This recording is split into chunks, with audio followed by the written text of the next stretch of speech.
You're listening to the official Reformed Stoic podcast, covering politics, philosophy, theology, conspiracy theories. I'm ready to get to the bottom of this life. Are you? Join Wolfgang, Sketty Squad, Purity Gang as we strive to take dominion over this dying planet. I am Reformed Stoic, and this is my podcast.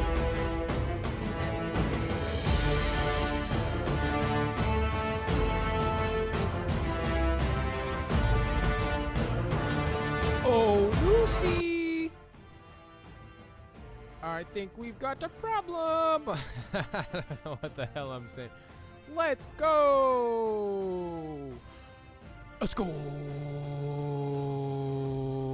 Mic check! Beautiful microphone, beautiful day. Actually, it's not a beautiful day, it's a rainy day. Sometimes I think the rain is cozy, dude. I don't know what my deal is. Sometimes it'll be rainy for 2 weeks and I'll be like, oh, I got seasonal depression. It's fucking rainy every day, dude. I can't stand it, dude. But really, when I was a kid, I grew up here and I kind of liked the rain, dude. If you like watching TV and playing video games and, like, I don't know, cranking it and eating food and being cozy, it's just like, oh, rainy. Guess I'm not going outside today. Oh, well. But on some real shit, dude, it's seriously been raining here for, like, at least 2 weeks. There was one sunny day, and I got out there and mowed the lawn. I still got lawn gigs, and it gets stressful, dude. It rains for like 2 weeks, and then a lawn will start getting like pretty long. Yeah, this one lawn is like, damn, dude. I might have to like raise the freaking wheels on the lawnmower and then mow it like twice in a week. But hey, that just means more money, dude.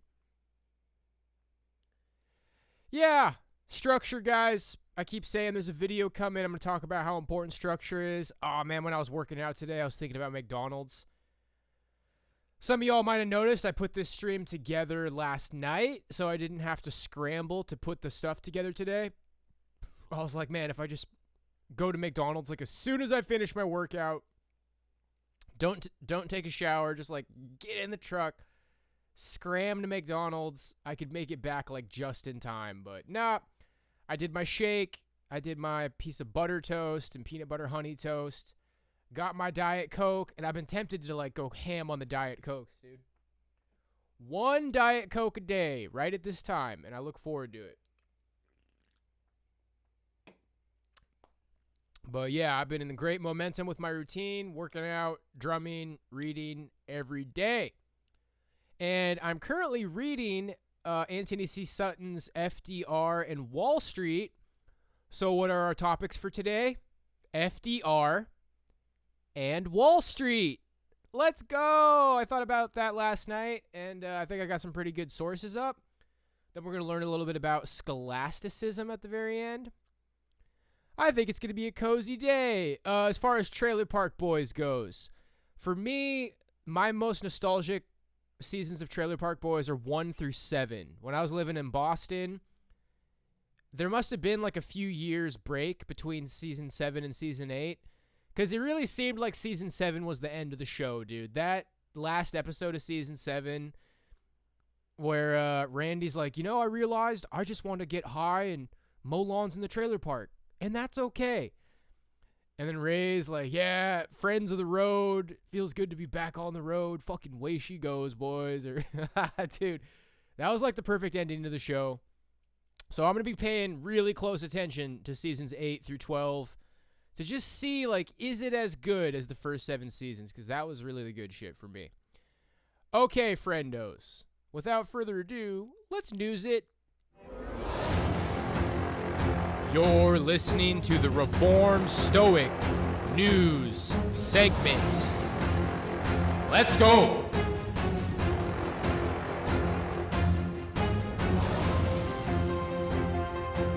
Very good.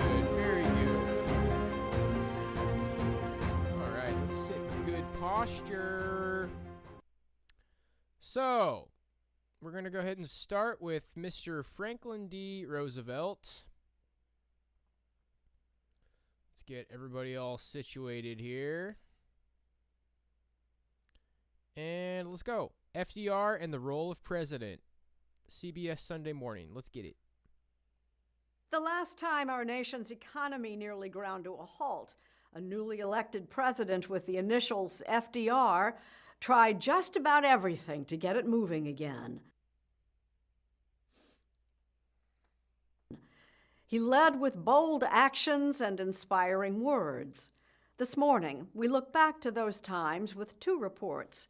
We begin with John Dickerson. Long lines for food, for relief, fear and despair. Though black and white, the pictures from the Great Depression echo America in the COVID era. National suffering and frustration. The virus is new. The struggle is not. Our greatest primary task is to put people to work. In 1933, newly elected Franklin Delano Roosevelt confronted 25% unemployment, the collapse of banking, and sweeping poverty.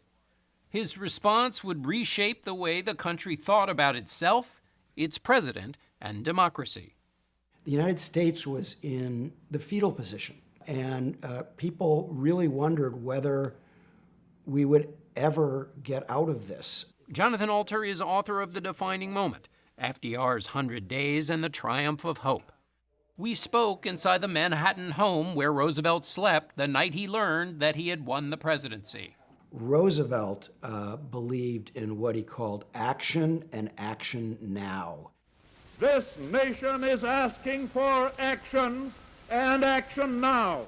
And he used that word in his inaugural address 6 times. It actually got more applause than the only thing we have to fear is fear itself. While Roosevelt was ready for action, he had to make sure the country was too.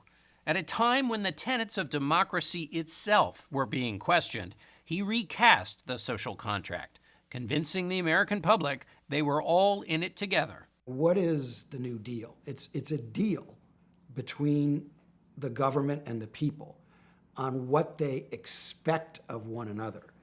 And before Roosevelt was president, it was basically every man for himself, rugged individualism, you know. The only real contact the American people had with the federal government was when they went to the post office to buy a stamp. Roosevelt changed all of that. He changed it by offering information and hope, says professor and historian David Woolner at the Roosevelt family estate in Hyde Park, New York. People would gather around their radios and they would listen to their president explain what the government was trying to do. And this was very, very reassuring. The famous fireside chats were few in number, but were symbolic of a connection between the patrician Roosevelt and those suffering with poverty. Something the president understood because he had suffered, says Susan Dunn, a Roosevelt scholar at Williams College. I would say that the symbol of his presidency, of his life, is Warm Springs, Georgia. Roosevelt was stricken with polio in 1921. He never walked again. During his recovery, he built a facility in Warm Springs, Georgia for other polio sufferers and took charge of its operation. And it helped him to relate to all kinds of people. It's leading a life of kindness, of respect, of responsibility for the people we know, as well as for the people we don't know. That's what a real democracy requires. That's the moral basis of democracy. With the country's support for his spirit of experimentation, Roosevelt unleashed a flock of programs. They went to work building the infrastructure of this country in ways that are almost unimaginable now. They built 39,000 schools, 2,500 hospitals, more than 300 airports, 800 state parks. The Hoover Dam, the Lincoln Tunnel, the Tennessee Valley Authority, among the many major projects created with a Congress willing to work with the president. That didn't mean Roosevelt was without enemies. I think there's a kind of an assumption that everything for him worked, but he had very, very strong opposition. There was plenty of partisanship, and there were plenty of Republicans and some Democrats who thought that he was becoming a dictator. Soon enough, Roosevelt would be fighting real dictators in the Second World War, which ultimately lifted the country out of the Depression. America became a beacon for the world, and its leader, Roosevelt, offered a new way to measure the worth of a nation. And he said, the test of our progress is not whether we provide much to those who have much, but whether we provide enough to those who have too little. That is the test posed by FDR for America's leaders today, not just to survive, but to plot a course for a way to emerge from this crisis stronger.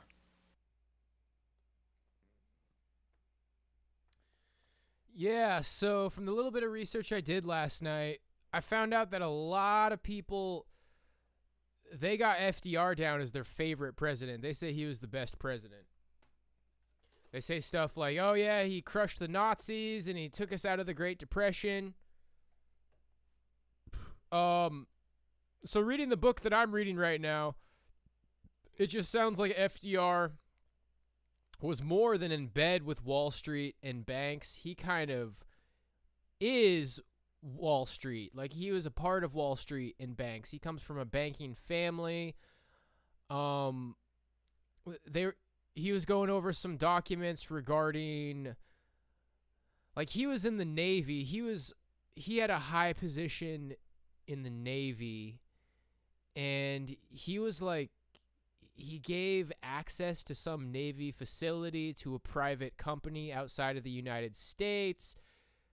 I believe he was involved in like some deals regarding aircrafts with entities outside of our country. So he was doing some kind of Wall Street, the kind of stuff that Wall Street was doing around World War I and World War II, like kind of indiscriminately funding the Bolsheviks or the Nazis or whoever, just to make a dollar. Like, there's a lot of money in war. I feel like the book on the Bolshevik Revolution and Hitler, the point of those books is a bit more straightforward, but kind of what I'm getting from this FDR installment in Anthony C. Sutton's trilogy on Wall Street is that he's establishment, he comes from a big banking family, and he was behind the New Deal, which we are going to learn about. Man, one of the things that just makes my podcast be like at risk for not being as cozy is these kind of segments, like the one we just watched. It's news, but it's like an edited news segment. Like, it's like a special, where there's all these interviews and clips and stuff. And I feel like a lot of times those are owned by something, like the one on fentanyl was owned by Disney. It can be a bit of a land minefield trying to find stuff to watch that isn't copywritten. But what I do find is that sometimes the stream will get hit with that after the stream is over, and then I can just remove it and we don't get cucked while we're live. And it tends to be like that if the segment stays short, so we just do the best we can, baby. By far, in my mind, the greatest president this nation has ever been blessed to have. You see, there we go. Let's see what the comments here say. He and Lincoln are my favorites. I agree. And JFK, if he lived, definitely not, but okay. LOL. He was the right president for his time. Add Washington to that list, and I agree. FDR, Kennedy, Teddy Roosevelt, George, and Lincoln are the best. Let me bounce this idea off you guys. I was thinking about doing an episode on every president between FDR and now. And I was probably going to, skip the ones that we've already done. It doesn't necessarily have to be every day. But yeah, I think if we eventually covered every president between FDR and now, that would be a really great way to get insight on the history of this country, because I'm trying to be a well-educated history man myself, and I think our specialty here, I think what we're really honing in on is like, yeah, I want to know about the French Revolution. I want to know about the Renaissance and the Reformation all through the, before the 1900s, before the millennium. But I think we specialize around here in post-World War II. And then, you know, World War I, World War II. Basically, World War I till now. Because I believe that to understand, as people are like, why do you believe in all these conspiracy theories? How the hell do you have this worldview that you have? One of the central points to this is understanding that the world wars were like a wrecking ball fueled by Wall Street and more or less the elite itself. The elite was funding these wars and making money and positioning itself to take power at a higher level with a reduced population being primed for the New World Order. So, yeah, I think we're going to take a look at every president between FDR and now. Let's go. Real leadership, something to strive for again. When you talk about real leadership, you must mention Adolf Hitler. Broadest leadership was bad leadership in the long term and short term. The problem is everybody calls everything fake news. You got to know what the difference from a false or a truth is first before you can solve any problem.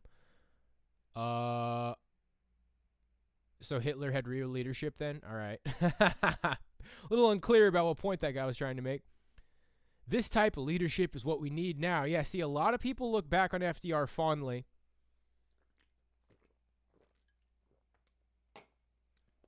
So far, what we're seeing, you tend to get really powerful people who are presidents. And that's an important thing to know about the 90s and 80s and now.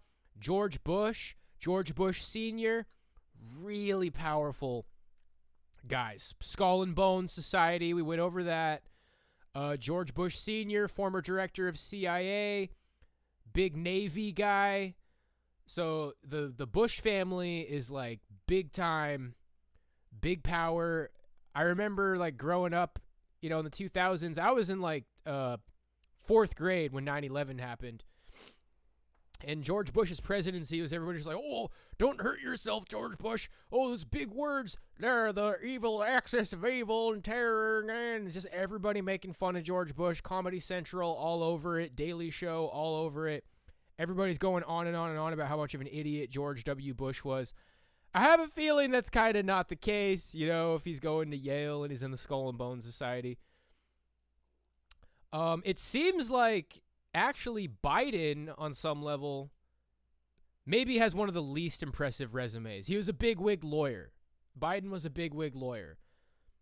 Lawyers high level, but you just see a lot of former, you know, governors or maybe somebody in the high-level military or intelligence. But anyway, let's move on. The New Deal.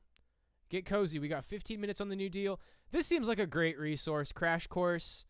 I never get in trouble for watching this, and it's very entertaining. So let's get it. Hi, I'm John Green. This is Crash Course U.S. History, and today we're going to get a little bit controversial as we discuss the FDR administration's response to the Great Depression, the New Deal. That's the National Recovery Administration, by the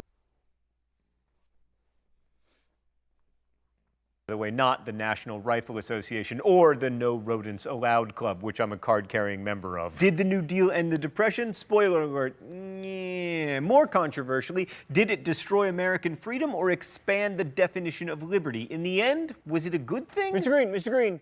Yes. Oh, me from the past, you are not qualified to make that statement. What, I was just trying to be like provocative and controversial. Isn't that what gets views? Oh, you have the worst ideas about how to make people like you. But anyway, not everything about the New Soy. All right, soy boy, let's get it going. Deal was controversial. This is Crash Course, not TMZ.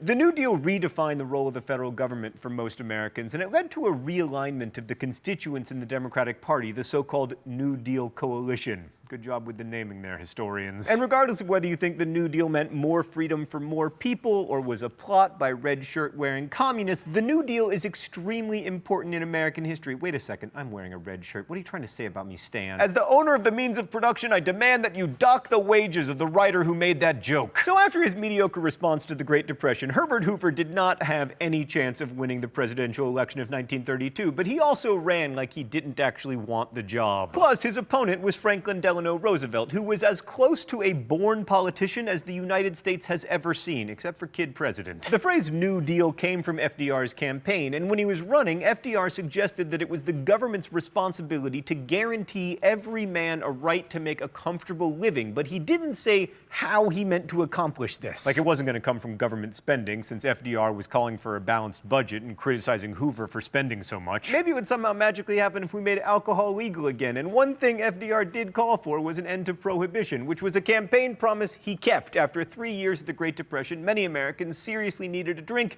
and the government sought tax revenue, so no more prohibition. FDR won 57% of the vote, and the Democrats took control of Congress for the first time in a decade. While FDR gets most of the credit, he didn't actually create the New Deal or put it into effect. It was passed by Congress. So WTF DR was the New Deal? Basically, it was a set of government programs intended to fix the Depression and prevent future depressions. There are a couple of ways historians conceptualize it. One is to categorize the programs by their function. This is where we see the New Deal described as 3 R's. The relief programs gave help, usually money, to poor people in need. Recovery programs were intended to fix the economy in the short run and put people back to work. And lastly, the Run DMC program was designed to increase the sales of Adidas shoes. No, alas, it was reform programs that were designed to regulate the economy in the future to prevent future depressions. But some of the programs, like Social Security, don't fit easily into one category, and there are some blurred lines between recovery and reform. Like, how do you categorize the bank holiday and the Emergency Banking Act of March 1933, for example? FDR's order to close the banks temporarily also created the FDIC, which ensures individual deposits against future banking disasters. By the way, we still have all that stuff, but was it recovery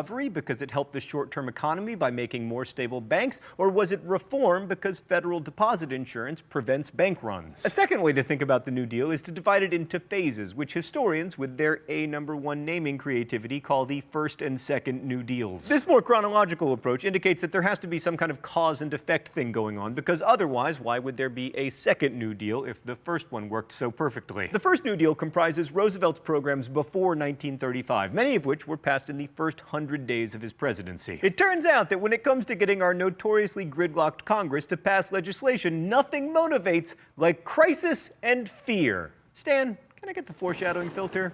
We may see this again. So in a brief break from its trademark obstructionism, Congress passed laws establishing the Civilian Conservation Corps, which paid young people to build national parks, the Agricultural Adjustment Act, the Glass-Steagall Act, which barred commercial banks from buying and selling stocks, and the National Industrial Recovery Act, which established the National Recovery Administration, which has lightning bolts in its claws. The NRA was designed to be government planners and business leaders working together to coordinate industry standards for production, prices, and working conditions. But that whole public-private cooperation idea wasn't much immediate help to many of the starving unemployed, so the 100 Days reluctantly included the Federal Emergency Relief Administration to give welfare payments to people who were desperate. All right, let's go to the thought bubble. Roosevelt worried about people becoming dependent on relief handouts and preferred programs that created temporary jobs. One section of the NIRA created the Public Works Administration, which appropriated $33 billion to build stuff like the Triborough Bridge, so much for a balanced budget. The Civil Works Administration launched in November 1933 and eventually employed 4 million people building bridges, schools, and airports. Government intervention reached its highest point, however, in the Tennessee Valley Authority. This program built a series of dams in the Tennessee River Valley to control floods, prevent deforestation,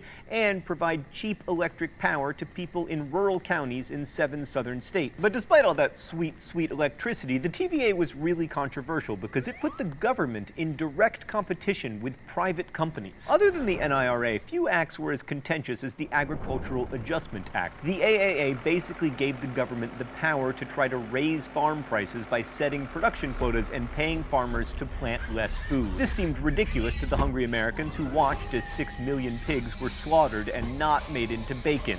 Wait, Stan, 6 million pigs?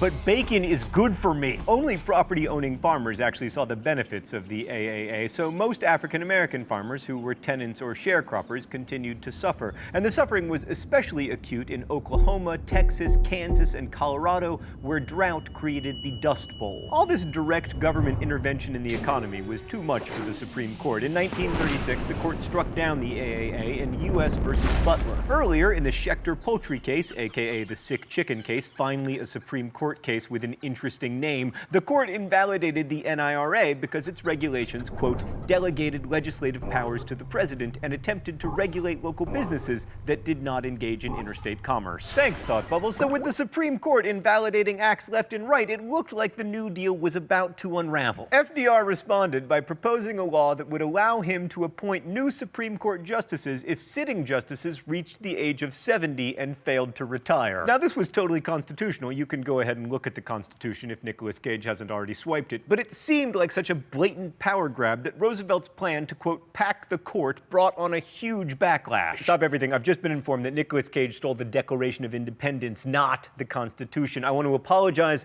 to Nick Cage himself and also everyone involved in the National Treasure franchise, which is truly a national treasure. Anyway, in the end, the Supreme Court began upholding the New Deal laws, starting a new era of Supreme Court jurisprudence in which the government regulation of the economy was allowed under a very broad reading of the Commerce Clause. Because really, isn't all commerce interstate commerce? I mean, if I go to Jimmy John's, don't I exit the state of hungry and enter the state of satisfied? Thus began the second New Deal, shifting focus away from recovery and toward economic security. Two laws stand out for their far-reaching effects here: the National Labor Relations Act, also called the Wagner Act, and the Social Security Act. The Wagner Act guaranteed workers the right to unionize, and it created a National Labor Relations Board to hear disputes over unfair labor practices. In 1934 alone, there were more than 2,000 strikes, including one that involved 400,000 textile workers. Oh, it's time for the mystery document? Man, I wish there were a union to prevent me from getting electrocuted. The rules here are simple. I guess the author of the mystery document, and I'm usually wrong and get shocked. Refusing to allow people to be paid less than a living wage preserves to us our own market. There is absolutely no use in producing anything if you gradually reduce the number of people able to buy even the cheapest products. The only way to preserve our markets is an adequate wage. I mean, you usually don't make it this easy, but I'm gonna guess that it's Franklin Delano Roosevelt? Dang it! Eleanor Roosevelt. Eleanor, of course it was Eleanor! Ah! The most important union during the 1930s was the Congress of Industrial Organizations, which set out to unionize entire industries like steel manufacturing and automobile workers. In 1936, the United Auto Workers launched a new tactic called the sit-down strike. Workers at the Fisher Body plant in Flint, Michigan simply stopped working, sat down, and occupied the plant. Eventually, GM agreed to negotiate and the UAW won. Union membership rose to 9 million people as, quote, CIO unions helped to stabilize a chaotic employment situation and offered members a sense of dignity and freedom. That quote, by the way, is from our old buddy Eric Foner. God, I love you, Foner. And unions played an important role in shaping the ideology of the Second New Deal because they insisted that the economic downturn had been caused by underconsumption and that the best way to combat the depression was to raise workers' wages so that they could buy lots of stuff. The thinking went that if people experienced less economic insecurity, they would spend more of their money, so there were widespread calls for public housing and universal health insurance. And that brings us to the crowning achievement of the Second New Deal and/or the crowning achievement of its communist plot, the Social Security Act of 1935. Social Security included unemployment insurance, aid to the disabled, aid to poor families with children, and of course, retirement benefits. It was and is funded through payroll taxes rather than general tax revenue,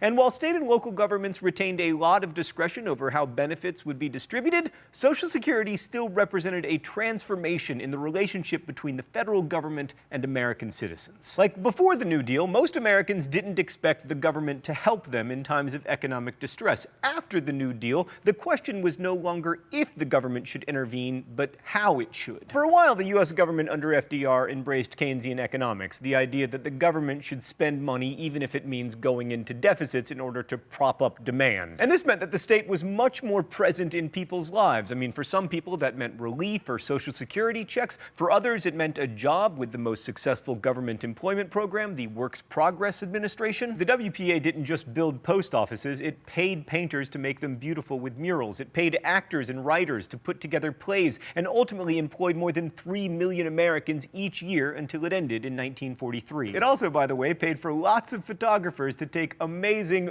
photographs, which we can show you for free because they are owned by the government, so I'm just gonna keep talking about how great they are. Oh, look at that one, that's a winner. Okay, equally transformative, if less visually stimulating, was the change that the New Deal brought to American politics. The popularity of FDR and his programs brought together urban progressives who would have been Republicans 2 decades earlier with unionized workers, often immigrants, left-wing intellectuals, urban Catholics, and Jews. FDR also gained the support of middle-class homeowners, and he brought African Americans into the Democratic Party. Who was left to be a Republican, Stan? I guess there weren't many, which is why FDR kept getting reelected until, he died. But fascinatingly, one of the biggest and politically most important blocs in the New Deal coalition was white Southerners, many of whom were extremely racist. Democrats had dominated in the South since the end of Reconstruction, since the other party was the party of Lincoln. And all those Southern Democrats who'd been in Congress for so long became important legislative leaders. In fact, without them, FDR never could have passed the New Deal laws. But Southerners expected whites to dominate the government and the economy, and they insisted on local administration of many New Deal programs. And that ensured that the AAA and the NLRA would exclude sharecroppers and tenant farmers and domestic servants,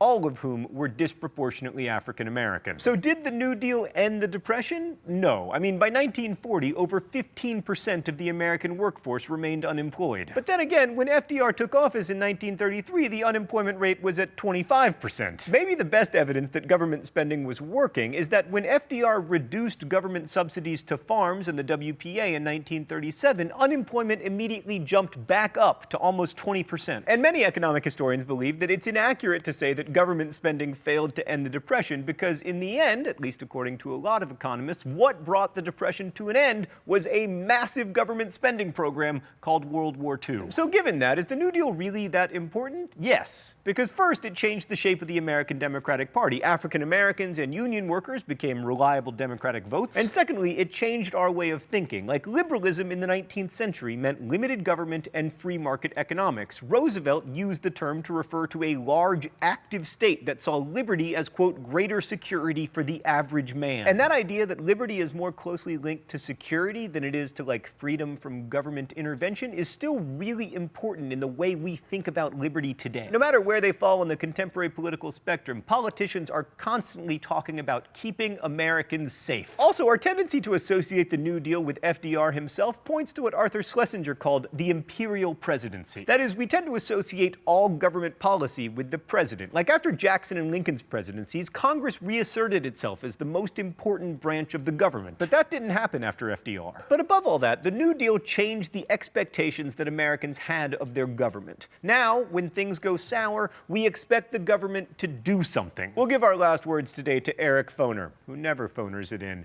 The New Deal, quote, made the government an institution directly experienced in Americans' daily lives and directly concerned with their welfare. Thanks for watching. I'll see you next week. Crash Course is made with the help of all of these nice people. All right, watch out, Foodie. Okay, New Deal. So just kind of coping with the economic situation of the time. Sounds like minimum wage, Social Security, that kind of stuff was involved. If your teacher wanted you to write 10 facts like mine does, here you go. Roosevelt suggested it was the government's responsibility to guarantee every man a right to make a comfortable living. FDR called for an end to prohibition. He didn't create the New Deal or put it into effect. It was passed by Congress. The New Deal was a set of government programs intended to fix the Depression and prevent future depressions. Relief programs gave help and money to people in need. Recovery programs gave people jobs. Reform programs were designed to regulate the economy in the future to prevent more depressions. The NRA was designed to be government planners and business leaders working together to coordinate industry standards for production, prices, and working conditions. The Wagner Act guaranteed workers the right to unionize, and it created a National Labor Relations Board to hear disputes over unfair labor practices. The Social Security Act of 1935 included unemployment insurance, aid to the disabled, aid to poor families with children, and retirement benefits. It funded by payroll taxes instead of general tax revenue. Lots of social programs for a country that, probably needed it. Okay, so I found this last night. FDR and World War II. After leading the United States through nearly a decade of depression, President Franklin Delano Roosevelt took on the role of commander-in-chief when the United States entered the Second World War. Foreign policy in the 1930s. The worldwide economic depression of the 1930s took its toll in different ways in Europe, America, and Asia. In Europe, political power shifted to totalitarian and imperialist governments in several countries, including Germany, Italy, and Spain. In Asia, a resource-starved Japan began to expand aggressively, invading China and maneuvering to control a sphere of influence in the Pacific. The United States, on the other hand, chose to withdraw from world affairs and concentrate on its own economic problems. During the Great Depression, Americans were in favor of isolationism, believing that problems at home could only be exacerbated by engagement in international affairs. Thus, President FDR, his engagement in foreign affairs was limited, even as the gathering storm of Japanese and German military aggression dimmed global prospects for peace. Even after war broke out in Europe following Hitler's invasion of Poland in 1939, Roosevelt, reflecting national sentiment, maintained U.S. neutrality. Indirectly, however, Roosevelt supported the British and the Allies in their fight against Nazi Germany. In 1942, Roosevelt made a speech declaring that the United States would serve as an arsenal of democracy for the Allies by supplying them with American-made weapons and equipment through the Lend-Lease program. Roosevelt as Commander-in-Chief. U.S. neutrality in World War II ended after the Japanese, who were allied with Nazi Germany, launched a surprise attack on Hawaii's Pearl Harbor, rousing the nation in a national radio address the following day. President Roosevelt declared the date of this attack December 7th, 1941, a date which will live in infamy. Franklin Roosevelt meeting with General MacArthur, Admiral Leahy, and Admiral Nimitz in 1944. Cool. For the United States, the Second World War was simultaneously fought in two theaters of military combat, in Europe and in the Pacific, a war involving 16 million American men mobilized into the armed forces, 405,000 of whom lost their lives. Article 2, Section 2 of the Constitution provides that the President shall be Commander-in-Chief of the Army and Navy of the United States. In keeping with this constitutional grant of authority, Roosevelt led the nation in war. He built a close partnership with the British Prime Minister Winston Churchill and later with Soviet Premier Joseph Stalin in the fight against Nazi Germany. True to his word, the United States did become the arsenal of democracy, supplying some $50 billion in desperately needed weapons and equipment to the British, Soviets, and other Allied forces during the war. The Four Freedoms. During the interwar years and in the war itself, a great worldwide battle of values, forms of government, and economic systems was underway, pitting liberal democracy against fascism, Nazism, and communism. Roosevelt's advocacy of American ideals and institutions gave eloquent expression to the tenets of liberal democracy for which the nation fought, and included stirring public statements of the importance of America's founding principles of representative government, religious freedom, toleration, individual liberty, free speech, and capitalism. In his January 1941 State of the Union address, often called the Four Freedoms speech, Roosevelt cast the war as a fight for four universal human freedoms: freedom of speech, freedom of religion, freedom from want, and freedom from fear. That is a big foundational philosophy of what our country became, and it is a big part of why our country is what it is today in the negative sense. Freedom to worship God however you want. I'm sorry, that's just Freemasonic crap. Roosevelt's expressions of the core values of a free and open society inspired many in the United States and around the world. even though he did not always live up to those principles. Roosevelt succumbed to fear and racism when he issued Executive Order 9066, which interned 112,000 Japanese Americans during the war. Oh, he succumbed to racism. Well, we were at war with Japan, so... Sheesh. Roosevelt's death and legacy. Roosevelt was in poor health in the later years of his presidency. The combined toll of his struggle with polio and his role as commander-in-chief wore him down. On April 12, 1945, Roosevelt died from a cerebral hemorrhage while visiting Georgia. His vice president, Harry S. Truman, took over the presidency. It fell to Truman to see the United States to final victory in World War II. Nevertheless, Roosevelt is often ranked, along with Washington and Lincoln, as among the nation's greatest presidents. His wife, Eleanor, was famous in her own right for transforming the position of First Lady into an office of advocacy and activism during his presidency. Okay. Do you agree with historians who rate Franklin Roosevelt one of the greatest presidents in U.S. history? No. Moving on. All right, friendos. Well, that concludes the segment on FDR. Let's go ahead and move on to Wall Street now. The NSA was started when Pearl Harbor happened. Interesting. I especially hate Winston Churchill and Joseph Stalin. You know, I have Winston Churchill's 6 volumes of commentary on World War II. I might try to read that someday. Maybe not, though. If I had my way, I would shoot at... Oh no. Well, they're all dead now. All right, here we go. There are some things that have become so part and parcel of the world we live in that they almost seem boundless and eternal. It's difficult to imagine them ever having been created in the first place. They always just kind of were. Now, one of these things are the financial markets, which we obviously talk about every day on this channel, and most of you watching this, I'm sure, interact with on a daily basis as well. So, although it's not always necessary to know the history of the things you're involved in, it's definitely very interesting and it can be eye-opening. So, in this series of videos, we're going to start to give you the history of the very same financial markets, institutions and events that we all take for granted these days. And we're going to kick things off in this video with something that's become such an icon and such a complex entity that it's really difficult to imagine how it could have ever come into being.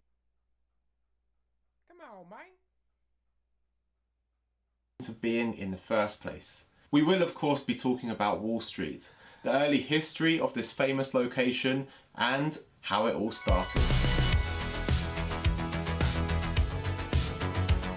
Let's go! Let's get it! Whether you know it from the movies, the financial services industry, the US stock market, or even just the location itself, the name Wall Street is definitely something that's very familiar to all of us. But have you ever wondered how it actually got its name and why this location in particular was chosen to be a centre of business and finance? Well, although there are speculations about how the street got its name, it's widely believed to date back to the Dutch settlers in the 17th century, back when New York was actually called New Amsterdam and it was a Dutch colony. It was at this time that Governor Petrus Stuyvesant, whose name I'm clearly pronouncing incorrectly, ordered a wall to be built on the northern boundary to predominantly keep out the Native Americans, but also to keep out other threats, including the British. You could almost say it was like a reverse Brexit. Let's keep the British out this time. Now, this wall was about 10 feet high and it was made of big wooden planks. It was so big, in fact, that it even featured in the 17th century maps. They built a huge wall, but unlike more recent conversations about constructing walls, I don't think the Mexicans were being asked to pay for it on this occasion. Now, surprisingly, the wall only protected the northern border and not the southern border, which was a big mistake to make, as you can imagine, and the British actually capitalised on this in 1664. They sailed right into the harbour from the south and they seized the colony. So it was at this point that it was renamed from New Amsterdam to New York. Later that century, in 1699, the British colonial government removed the wall. However, there was a path that ran alongside the wall before its removal, and despite the wall no longer being there, the path kept its name. which, you guessed it, was called Wall Street. Wall Street became a bustling commercial area and one of the busiest trading areas in the city thanks to its ideal location. It ran the width of Manhattan between the East River and the Hudson. The New York City Hall was built in the area between 1699 and 1703, and it was the seat of government for the British colony of New York, which was later then the location of the current Federal Hall on Wall Street. This was where George Washington was inaugurated as the first president on the balcony of the building in April 1789. Unfortunately, the early history of Wall Street as a commercial hotspot has its dark moments as well. Enslaved African people were first brought over when it was a Dutch colony in the 1600s.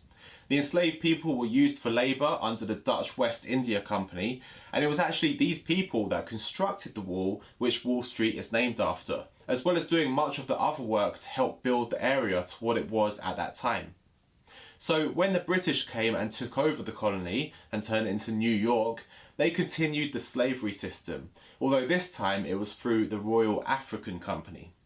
In fact, in 1665, a law was passed that legalised slavery, and in 1682, slave masters were given the power of life and death over their slaves, a brutish and disgraceful law. This then led to New York adopting its first full slave code, and ultimately the establishment of a slave market for the sale and rental of enslaved African people in New York City.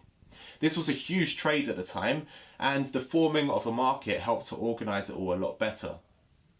In 1711, the law was passed by the New York City Common Council that made Wall Street the city's official slave market. The law stated that slaves must be hired at the market house at Wall Street. This would mean that everyone knew where to go to hire slaves.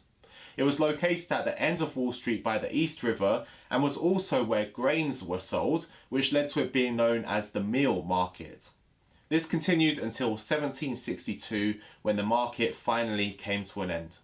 The earliest organisation of securities trading in New York was recorded in 1792, 30 years after the meal market was taken down. This was under the Buttonwood Agreement, which allowed the trading of securities between brokers only dealing with each other. The name, in fact, came from the buttonwood tree that was at the end of Wall Street, which is where the traders and the speculators would trade amongst each other. So at that point in time, 24 of the top merchants in the city, they met to discuss ways to organise the securities business and to gain more control. This would effectively get rid of the power of the auctioneers and allow them to control their trading fees. Essentially, they would be controlling what goes on by only allowing the securities to be traded amongst themselves. They also introduced a commission structure which stated that the 24 of them would be charged a fixed fee, while anyone else that wants to trade would be charged more. However, although this started in 1792 in New York, the first stock exchange in the US actually started in Philadelphia in 1790. Now, the New York-based brokers who were working under the Buttonwood Agreement, they started being like nosy neighbours, doing a bit of curtain twitching and looking over at Philadelphia. And what they realised that while their stock exchange was not doing so well due to the War of 1812, the one in Philadelphia was flourishing. So the New York brokers sent an observer to the Philadelphia Exchange to investigate, and this resulted in the creation of the New York Stock and Exchange Board. What they did then, they rented the room on Wall Street specifically for securities trading, and they set up the organisation. This exchange was an exclusive members-only group which needed members to be voted in under strict conditions, 3 negative votes and it's a no-go. And the president of the exchange, Anthony Stockholm, had the duty each morning to read the stocks that would be traded on that day. Things were a lot more limited back then, as there were obviously not the same huge numbers of securities that we can trade now. However, this trading volume did start to pick up in 1869 after the New York Stock Exchange merged with the Open Board of Stockbrokers, which was set up in 1864 as a competitor. So this merger of the stock exchanges increased the trading volume and the number of members as part of the exchange. Although this was nothing near the numbers that you get these days when there's a merger between exchanges, you can obviously see how the organisations had slowly moved from their primitive beginnings to a much more structured market for securities trading, with a common approach for rules and a common approach for access. So this now leads us nicely onto the next stages of the history of trading in the US, And we'll be covering these stages throughout this series, as well as taking a look at what took place in other countries. Because as you can probably tell from the history of Wall Street, a lot of the origins came from Europe, because obviously we're talking about the colonization of New York. However, these topics are all going to come in future videos. For now, if you liked this video, please do leave a thumbs up. Don't forget to subscribe to the channel to make sure you don't miss out on any of our lessons about the... Okay, so that's like the origins history. Wow, that's like pretty... It was interesting. Not necessarily what I was looking for. Let's see what other people have to say in here. Really appreciate this history lesson. Okay, thanks for the history lesson. Interesting. Yeah, it was pretty interesting. Maybe we can get a little bit more what we're looking for in this video. The darkened history of Wall Street. Let's go. Wade in the water. Wade in the Come on, Mike. water, children. Wade in the water. God's gonna trouble the water. When we see this iconic skyline of Manhattan, we think of one of the greatest and wealthiest cities in the world. And when we think of Wall Street, we think of finance, money, stock market, power, and success. However, what we don't think about is the early history often ignored by many. The history of the people who literally built Wall Street.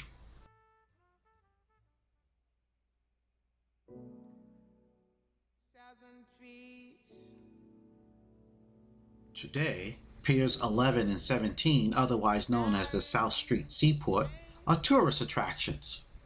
However, over 300 years ago, thousands of enslaved Africans disembarked from Pier 11 on Wall Street in chains and agony after their demanding transatlantic journey from Africa to America. Okay, well, I was kind of unaware of this like really old history, but I'm looking for like a more modern history of Wall Street, like the 1900s. I'm looking for like a more 1900s. It seems like nobody wants to talk about that. Like, yeah, this is bad. You know what's also bad is how they funded the Bolshevik Revolution and the rise of Hitler. And yeah, there's a lot of bad stuff about Wall Street. Let's try this again. Wall Street. Man, that's rough. Money, power on Wall Street. Let's see.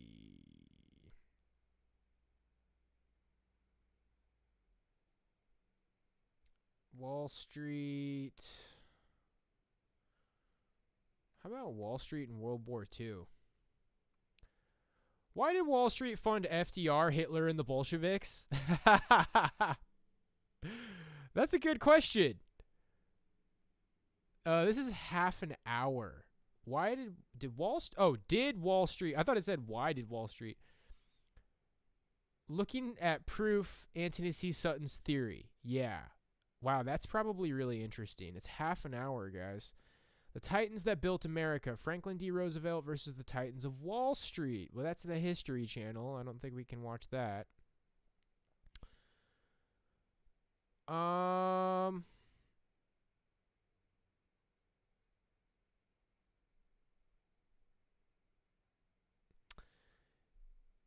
Let's watch this for a little bit, skip through it. Let's get some information from here. Let's watch this for a bit. So one of my Subscribestar patrons has said, Tick, you are a great researcher. So this theory from Anthony C. Sutton that he's talking about, this is like the bread and butter of what it means to be Wolfgang, basically. I have already read Wall Street and the Bolshevik Revolution. I'm reading Wall Street and FDR right now. And then I'll finish it off with Wall Street and Hitler. Wall Street funded all of those things. And I feel like that's really important stuff to know. So here we go. Researcher, what do you think of Anthony Sutton's trilogy of Wall Street? The author explains perfectly that Wall Street financed the Bolsheviks, the Nazis, and FDR. You should check it out when you can. There are a lot of resources from the State Department, even letters. Well, you're not the only one who's asked about Sutton. Lots of comments in previous videos have told me to check out his books. There was one last week by Nick Hambley, for example, and plenty in the years before that. So, Anthony C. Sutton was a historian in the 1960s and 70s who wrote a load of books, including these most popular ones. Wall Street and the Bolshevik Revolution, Wall Street and FDR, and Wall Street and the Rise of Hitler. I've read them and I have watched a couple of videos and interviews on or by Anthony Sutton. I'll leave a link to one below. And what I'm going to do here is first explain... This might be really good, guys. We might have to buckle up and watch this whole thing. This is a good article, too, so let's get ready. It's all about learning. This might be a good resource. We might have to buckle up. Let's get it. Sutton's theory, then briefly touch upon the evidence that he provides. We haven't got time to go through it all. And in the process, explain what I think about the whole thing. But I just want to point out that I actually studied the Russian Revolution in college and university, as well as the Great Depression's impact on Britain, Germany and America, including FDR's policies relating to that. I've also done a bit of my own reading since then on those topics, and I'm saying this because I know some of my critics will be quick to dismiss anything I say about these topics because I haven't done a lot of videos on them. And yes, I obviously know more about Hitler and his ideology because this channel has been focused on the Second World War. Is this guy going to try to debunk Anthony C. Sutton? That's like one of the chief Wolfgang philosophers, guys, is Anthony C. Sutton. His work is pretty pivotal to what we believe around here. Wall Street, Bilderberg, or, you know, Wall Street, Rockefeller, Rothschild, JP Morgan. These are like the elites. This is a big part of what I believe. So I'm interested to see what this guy's got to say. And therefore Hitler. But that doesn't mean I don't have any knowledge of topics outside of that. I will openly admit, though, that I'm not as knowledgeable on FDR's personal life or his business career, which is what Sutton talks about, but overall, I'm not totally in the dark on these subjects, and I wanted to point that out before we get into the weeds of it. So, Sutton explains the motivation for a group that he calls the monopoly capitalists. He says that they want to use the state to grant them monopoly privileges in order to increase their power and wealth. Old John D. Rockefeller and his 19th century fellow capitalists were convinced of one absolute truth, that no great monetary wealth could be accumulated under the impartial rules of a competitive laissez-faire society. The only sure road to the acquisition of massive wealth was monopoly. Drive out your competitors, reduce competition, eliminate laissez-faire, and above all, get state protection for your industry through compliant politicians and government regulation. This last avenue yields a legal monopoly, and a legal monopoly always leads to wealth. This strategy was detailed in 1906 by Frederick C. Howe in his Confessions of a Monopolist. This is the story of something for nothing, of making the other fellow pay. This making the other fellow pay, of getting something for nothing, explains the lust for franchises, mining rights, tariff privileges, railway control, tax evasions. All these things mean monopoly, and all monopoly is buttoned on legislation. Okay, I don't think anyone would disagree with this so far. I think this is true, and I think many free market guys like myself will agree that monopolies are bad. Plus, the entire socialist left would also agree with this, since that's the whole criticism of capitalism, the idea that it leads to monopolies and the crushing of the workers.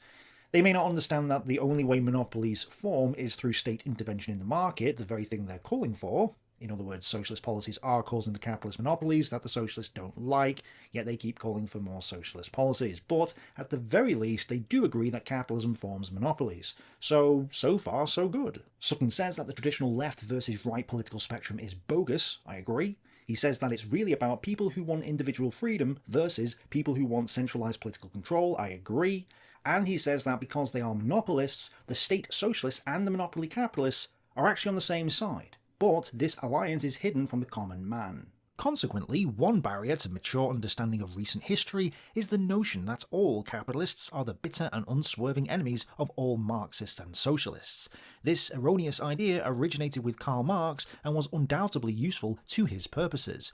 In fact, the idea is nonsense. There has been a continuing, albeit concealed, alliance between international political capitalists and international revolutionary socialists to their mutual benefit. I bet this is going to trigger this guy. The way this guy's talking, I feel like he's leading up to not agreeing with this.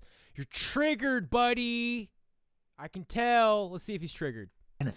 This alliance has gone unobserved largely because historians, with a few notable exceptions, have an unconscious Marxian bias and are thus locked into the impossibility of any such alliance existing. The open-minded reader should bear two clues in mind. Monopoly capitalists are the bitter enemies of laissez-faire entrepreneurs, and given the weaknesses of socialist central planning, the totalitarian socialist state is a perfect captive market for monopoly capitalists if an alliance can be made with the socialist power brokers. So, in a nutshell, his theory is that there is a mutually benefiting partnership between international monopoly capitalists and international revolutionary socialism, which has been largely ignored or hidden from view. And yes, given recent events, I could definitely see this being the case. Think about it this way. Why would Jeff Bezos call for a raise in the minimum wage? Wouldn't this hurt his own business? Well, no, because Amazon can afford to pay their workers more.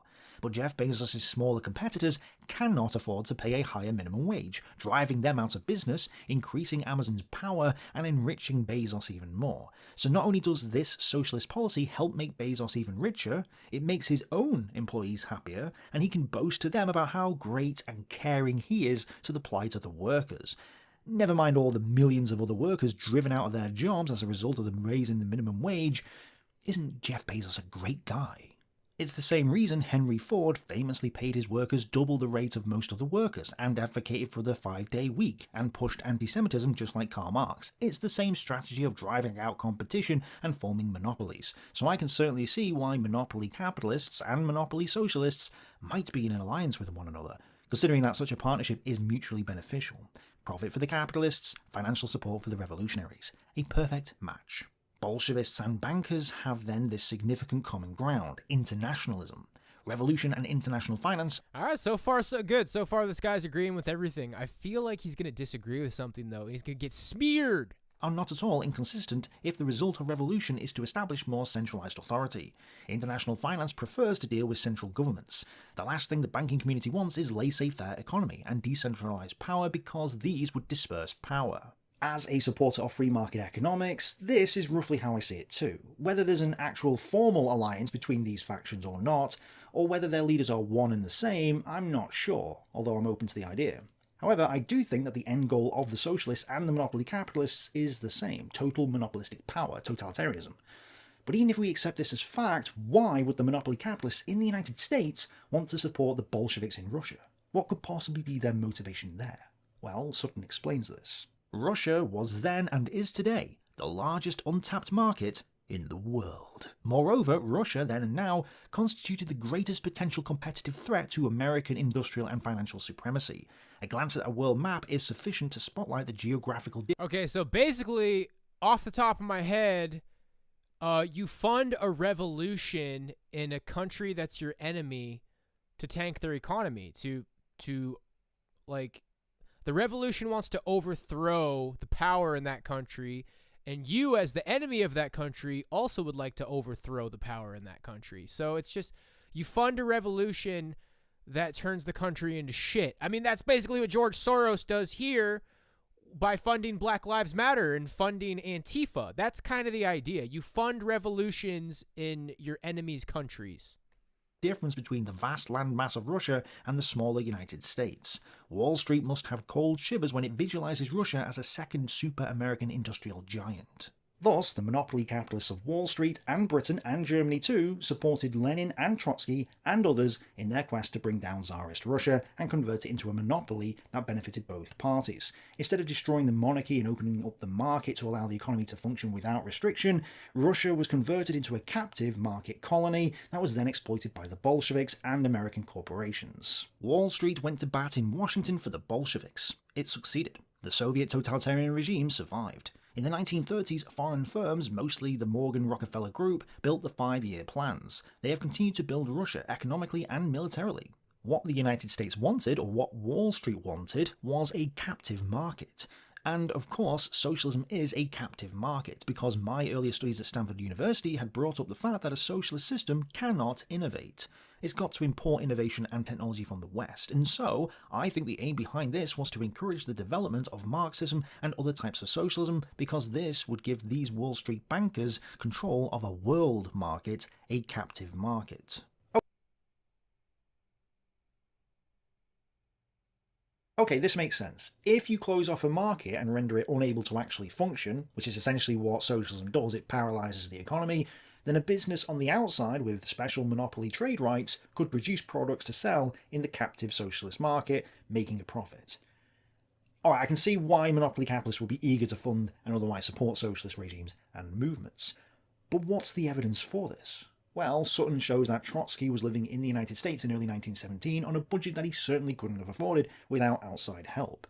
He had a chauffeured limousine, a refrigerator and a telephone, privileges in those days, and even though he only made $244 in income, he gave $310 to his friends, on top of all those other expenses. Sutton also provides evidence showing that at least $10,000 was provided to Trotsky from either American or German origin. This $10,000 was found on him when he travelled by ship through Canada, where he was stopped by a British lieutenant colonel working for the Canadian Intelligence Service.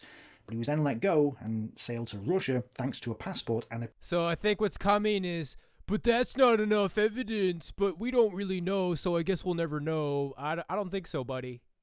I'm just ready for this guy to get speared, dude. You have to agree with everything Anthony C. Sutton says, dude. And I think he's probably going to. He might leave some like plausible deniability or whatever, but this is good. British transit visa provided to him by Woodrow Wilson. Sutton also provides evidence relating to Lenin was provided to Trotsky from either American or German origin. This $10,000 was found on him when he travelled by ship through Canada, where he was stopped by a British lieutenant colonel working for the Canadian Intelligence Service. But he was then let go and sailed to Russia thanks to a passport and a British transit visa provided to him by Woodrow Wilson. Boom! Thank you, Woodrow Wilson, 28th President of the United States, for helping our friend Trotsky. That was very nice of you. American presidents, Trotsky of the Bolshevik Revolution, buddies. Good buddies. Sutton also provides evidence relating to Lenin getting funding from Germany, a point that mainstream historians also agree with, so there's nothing controversial about that.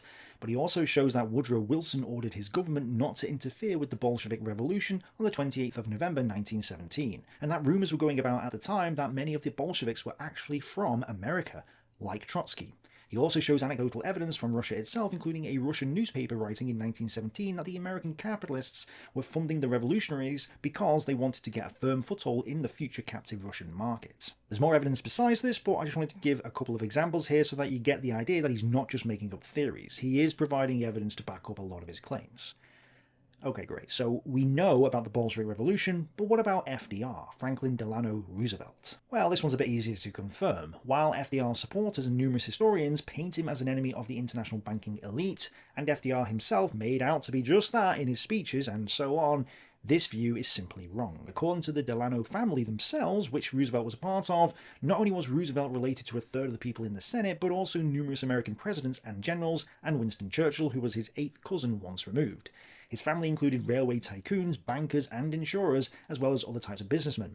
Yeah, guys, we're watching this whole thing. Like, I'm reading all 3 of the books in this trilogy he's talking about, but if you wanted to just get the information, you wanted to get like a quick rundown, this is pretty much it right here. So we're watching this. Roosevelt himself was a man of Wall Street. To be specific, Franklin D. Roosevelt was, at one time or another during the 1920s, a vice president of the Fidelity and Deposit Company, 120 Broadway, the president of an industry trade association, the American Construction Council, 28 West 44th Street, a partner in Roosevelt and O'Connor, 120 Broadway, a partner in Marvin, Hooker and Roosevelt, 52nd Wall Street, the president of United European Investors Limited, 7 Pine Street, a director of International Germanic Trust Inc. in the Standard Oil Building at 26 Broadway, a director of Consolidated Automatic Merchandising Corporation, a paper organization, a trustee of Georgia Warm Springs Foundation, 120 Broadway, a director of American Investigation Corporation, 37 to 39 Pine Street, a director of Sanitary Postage Service Corporation, 284 45 Madison Avenue, the chairman of the General Trust Company, 15 Broad Street, a director of Photomaton, 551 Fifth Avenue, a director of Mantical Oil Corporation, Rock Springs, Wyoming, and an incorporator of the Federal International Investment Trust. According to Sutton, Wall Street stopped supporting Hoover in 1932 because he wouldn't adopt General Electric's SWOPE plan. They threw in their lot with FDR because he accepted it, and the plan became FDR's National Insurance Recovery Act. Again, there's loads more to this, but you get the point. So, we know about the Bolshevik Revolution and FDR, but what about the National Socialists in Germany? They're a little bit different, right? So what reason does Sutton give for Wall Street funding them? US multinationals under the control of Wall Street profited handsomely from Hitler's military construction program in the 1930s and at least until 1942. This group of international bankers backed the Bolshevik Revolution and subsequently profited from the establishment of a Soviet socialism. This group also backed Hitler and certainly profited from German armament in the 1930s, when big business should have been running its business operations at Ford Motor, Standard of New Jersey, and so on. We find it actively and deeply involved in political upheavals, war, and revolutions in 3 major countries. Okay, this is where I disagree with Sutton. Financial motivations might explain why Wall Street supported the Nazi movement in the 1930s, Alright, I'm gonna slow it back down. Talk nice and slow so you can get speared. Standard of New Jersey, and so on. We find it actively and deeply involved in political upheavals, war, and revolutions in 3 major countries. Okay, this is where I disagree with Sutton. Financial motivations might explain why Wall Street supported the Nazi movement in the 1930s, possibly up until 1942, but it doesn't explain the Second World War. I can understand the desire to make an autarkic monopoly in Central Europe that could be exploited by the corporations. I mean, that's exactly what the European Union is for. But why specifically the Nazis? And why back a particular ideology whose aim was to strike and take down the Soviet Union that you've already got a monopoly on? They don't care. They just want to make money. Stupid. Get speared. Supposedly, according to Sutton, the Soviet Union was created to be a captive market for Wall Street. So by funding the Nazis to take on the Soviet Union, you're destroying what you've already built, which makes no sense. And also, Hitler was very vocal about his hatred of the monopoly capitalists in both America and Britain. Mein Kampf and his speeches and table talks are all about how he doesn't like what he calls international Jewish finance. So how does Sutton square this circle? Well, the answer is he doesn't. He talks about Hjalmar Schacht, president of the Reichsbank, being a central banker that Hitler was in with, but forgets that Hitler fell out with Schacht and replaced him as Reichsminister of Economics in 1937 with Goering, and president of the Reichsbank in January 1939 with Walter Funk, a National Socialist. So the international banker, Schacht, was not running the show in Germany when Hitler took the country to war. Schacht ended up in the concentration camps in 1944. That doesn't sound like Hitler was on the side of the international bankers. If Hitler had just captured Austria and parts of Czechoslovakia and stayed there without expanding, creating a captive market in Central Europe and then allying herself with the Soviet Union, so everything up until June 1941, I would have said that Sutton might have had a point. But he didn't do that. He went to war and fought both the West and the East, all the while saying he was fighting against international bankers, which he was if the international bankers were in Britain, America, and the Soviet Union, all countries he went to war with. So this is where Sutton's theory breaks down. He also doesn't explain FDR's or the Soviet Union's role in the Second World War. His books show that FDR and the Soviet Union were set up by Wall Street, but nothing beyond that. Sutton's take raises more questions than it answers. So, if Wall Street funded FDR, Stalin, and Hitler, why not just carve up the world between these 3 powers, rather than have 2 of them destroy the 3rd? We know from last week's video on Operation Unthinkable that Roosevelt wanted to dismantle the British Empire. It could be a power play. You know, these people got so much money that not everything's about money. It could be a power play. He's seeing everything in terms of profit and money. He's thinking like a capitalist, where I feel like capitalism is a tool for the elite, but there's a greater philosophical game at play. Because it stood in the way of America's global ambitions. So why didn't America team up with Germany and the Soviet Union against Britain?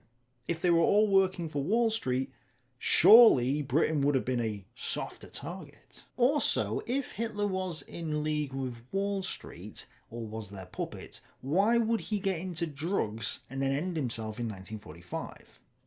Of course, I'm sure. Why would he get into drugs and end himself? And now, come on, dude. Cop out. Total cop out. Oh, why would he get into drugs? He was with Wall Street. Because he's a puppet and he got used, and it's not the Hitler show. Like, he served his purpose. Hitler wasn't the brains of the operation. He was one of the faces. He was like a puppet dictator, bro. And yeah, it wasn't designed for Hitler to be sitting cushy and comfy. He served his purpose. You know, he lost his shit and got on drugs and killed himself. Like, it wasn't the Hitler show. It wasn't all about Hitler. So I guess Wall Street's thinking there would be fuck Hitler. There you go. Sure, some will argue that he actually fled to Argentina or whatever. But then I would say, well, why didn't he just flee to the secret Nazi occult base on the moon? It's not like he didn't have rockets. So why didn't he go to my moon base on the moon? Okay, now you're getting goofy. Oh, we're getting goofy now. Now we're making jokes, dude. Bow to fucking Anthony C. Sutton and just lick his feet, dude. You got nothing. Sutton tries to make the case that Wall Street wanted him to take down France with Germany, but forgets that Hitler was going east. It wasn't his intention to go west. He only ended up going west because of circumstances. And I guess someone like Sutton would argue that Britain's guarantee on Poland was a setup for this, but that's playing 4D chess. Germany had failed to take down France in the First World War, so why would the monopoly capitalists bet on her succeeding against France in the Second World War? Again, we're using hindsight here to blind us to the truth. Hitler was going east, not west, partly because recent history had shown that the Soviet Union, the Russians, had been a weaker power than France in the First World War. It was an easier target, he thought, plus it would get him the land and resources he needed to create his socialist paradise. Therefore, he wasn't going to fight France, and it was only really by accident that he fought France in 1940. So saying that Wall Street backed Hitler because they wanted to take down France doesn't hold up. I don't think Sutton's theory makes sense with regards to the Second World War. Unless Hitler went renegade. Maybe Hitler tricked Wall Street into backing him in the 1930s and then stabbed them in the back in the 1940s. That kind of works. I'm trying to give as much. I mean, they're funding revolutionaries, and it's like, yeah, Hitler was a useful idiot, I guess you could say. And I don't mean that to like insult Hitler or whatever, or say he was dumb. But, yeah, that's reasonable. You know, I mean, it's not, I don't think Hitler was in on the plot. I don't think Hitler saw the big picture. He took the money, he took the funding, he wanted to do things his own way. At the end of the day, he's balls deep in a super chaotic war. And I don't know, I respect this guy's opinion. I respect what he's saying. Ultimately, I haven't gotten, that's the last book in the trilogy. I haven't gotten to the book on Hitler yet, so I'll keep these arguments in mind when I get there. Much benefit of the doubt as possible to Sutton here, because there is some evidence that there was collaboration between Wall Street and Hitler in the 1930s, and he even shows some funding of the Nazis after America had gone to war with Germany. He talks about Standard Oil, General Electric, Henry Ford, and others funding the Nazis at various points from 1922 to 1944, or giving them the technology to actually wage the war.